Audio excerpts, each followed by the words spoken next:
Hey guys, Mike here, and today I'm going to be talking about my opinion from a friend of mine, Mark, that I was friends with back in Canada. And he was telling me like how he was not worried, but how lots of Asians they kind of just clump together and they don't really reach out to him.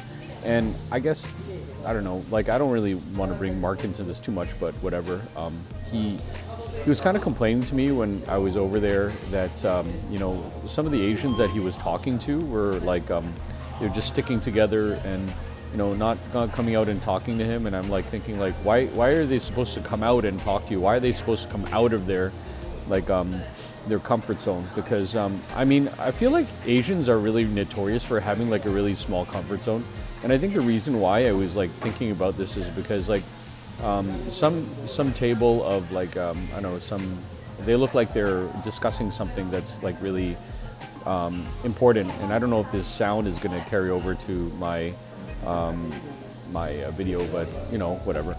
And obviously they have no idea that like I'm talking. They have no idea about like their surroundings. They're just focusing on, okay, we're talking about something that's really important, and okay, that's cool. And obviously like I don't want to say like stereotype too much about like different Asians and how they have different kind of ways that they express that in a way, like literally like Koreans like might like push you out of the way, like if you're in the way of what they're doing, or they'll go to like some restaurant and be like, this is like the Korean table, and they'll like take up all the seats and like just really make it apparent that this is their area.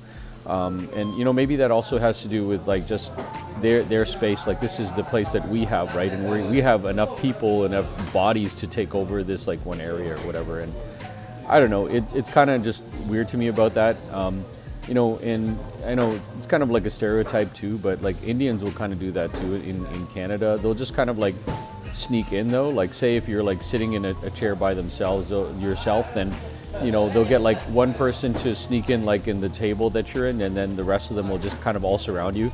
And it's just kind of weird to kind of see, but and it's kind of like, well, you didn't reject us in the first place outrightly, so we're just going to kind of like silently take over this table, and we're going to leave you minimal space for you to use because we're just here and we have a family and you only have one person. So maybe it actually has to do with a little bit of just adaptability or survivability or something, like because there's so many people in just Asia in general. I think Asia is probably like 60% of the entire world's population or something like that, and but there's like such a small space, and like what not, I guess, is every place like that? Well, I mean, you got places like Mongolia, but Mongolia is just super cold, right? So not necessarily saying that who wants to go there, but it's just really hard to set up like infrastructure, homes, just everything when it gets to be cold. I'm from Canada, so I could say that, right? But and anyway, like somebody was saying to me before about how Taiwan is crowded. It's not really that crowded, man. It's crowded to an extent. If you go to like Taipei or something, like it can be crowded during the rush hour, crowded during the morning and the evening when you're going home and you're going to work, but like it's not really that crowded, right? That being said, do they necessarily have the, I don't want to say manner, but what you're supposed to do, the etiquette that you're supposed to do when you are like in a crowd of like a bunch of people. I don't know about that. Like if stereotype again, but like people who are like really old or very like countryside type of people tend to not really have that etiquette, and they don't really push through like there's some type of soldier or something, but they'll kind of just bump into you and then not really say anything until you say, hey, don't bump into me, right? And their kind of excuse is that they're in a rush and they need to go somewhere that's really important. In actuality, all they're probably doing is just going home, and they're just really uncomfortable with the fact that there's like all these people around.